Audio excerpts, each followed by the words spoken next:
हम बात कर रहे हैं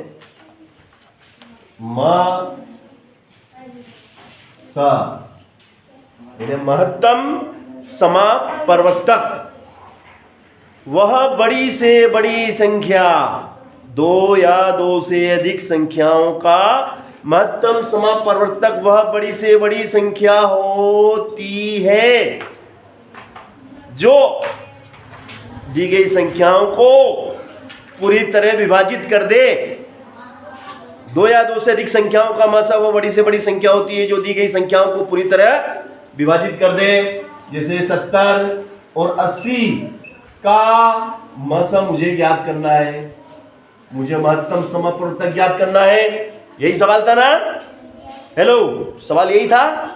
तो मैं पहले 70 के गुणनखंड ज्ञात करूंगा, फिर 80 के गुणनखंड ज्ञात करूंगा। अभाज्य गुणनखंड ज्ञात करने पड़ते हैं। तो देखिएगा, 2 से देंगे, 2 का पारा बोलो 7 से ज्यादा ना हो, 2 दिया 6, बचेगा 1 पड़ोसी को दिया, 2 पंजे 10, 35, 5 के पाले में आते हैं, 5 7 35, 7 एकम 7। इसी प्रकार से 2 चौक 8 0, फिर 2 से 2 दूनी 4 0, फिर 2 से 2 धाम 20, फिर 2 से 2 पंजे 10, 2 पंजे 10 और 5 से 5 एकम 5। इस तरीके से मैंने दी गई संख्याओं के अभाज्य गुणनखंड ज्ञात करें। 70 के हुए 2 5 7 और 80 के क्या हुए बताओ?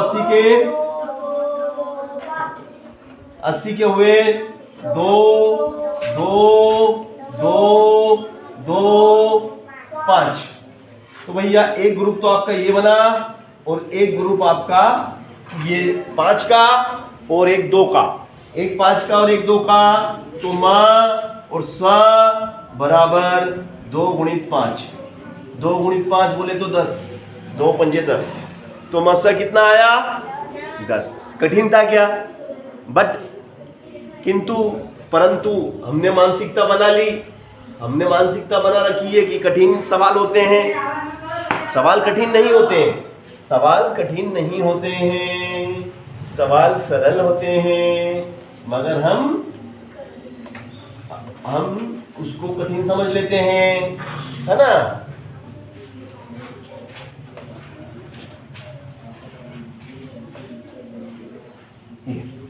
सत्तर और 112 का मसा मुझे ज्ञात करना है। 70 और 112 का, तो 70 के तो गुणनखंड ऑलरेडी पक्के पकाए, 70 के तो गुणनखंड है। अब 112 की बात करें तो 112 के भी गुणनखंड कर लेते हैं। देखो आपके सामने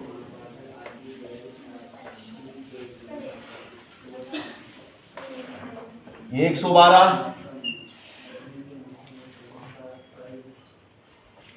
2 से 2 पंजे 10, बचेगा एक इसको दिया, 2 छंग 12, फिर 2 से 2 दूनी 4, एक इसको दिया, 2 अठी 16, फिर 2 से 2 एकम 2, 2 चौक 8, फिर 2 से 2 सती 14 और फिर 2 से सॉरी यहाँ पे लिखेंगे 2 सती 14 और 7 एकम 7। इस तरीके से आपके सामने 70 और 112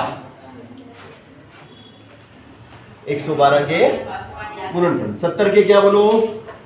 70 के गुणनखंड है 2 5 7 और 112 के बोलो 2 2 2 2 और 7। तो मसा क्या हो जाएगा बताओ?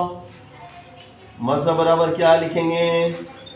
देखो, एक तो ग्रुप ये बन गया 2 का और एक ग्रुप क्या का बना? 7 का। तो 14 उत्तर आएगा कि नहीं आएगा? आएगा कि नहीं आएगा? अच्छा, 14 से 70 विभाजित होता है। 14 से 70 पूर्णतया विभाजित हो जाता है। 14 पंजे 70। 14 से 112 भी पूरी तरह विभाजित हो जाता है। 14 पंजे 70, 14 छंग 84, 14 सत्ते 98, 14 अठे 112। तो 14 दी गई संख्याओं का मसा है। कठिन के सरल? चलो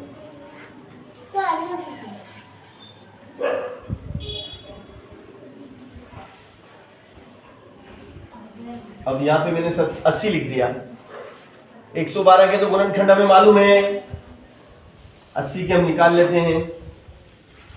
80 के गुणनखंड हम निकालेंगे, देखो आपके सामने ये 80 किससे जाएगा, 80 में किससे देंगे, पहले 80 में सबसे पहले 2 से, 2 चौक 8, 0 का 0, 2 दूनी 4, 0 का 0, 2 एकम 2, 0 का 0, फिर 2 से, 2 पंजे 10, 5 एकम 5। अब इनके गुणनखंड कौन कौन से हुए 80 के, बोलो बेटा। 80 के 2, 2, 2, 2 और 5। फिर 112 के टुकड़े बोलो। 112 के टुकड़े क्या हैं, 2, 2, 2, 2 और 7। यही है ना। अब ग्रुप बनाओ 2-2 के। एक ग्रुप तो ये बन गया, एक ग्रुप ये बना, सॉरी 2 है। फिर एक ग्रुप ये बन गया, एक ये बन गया।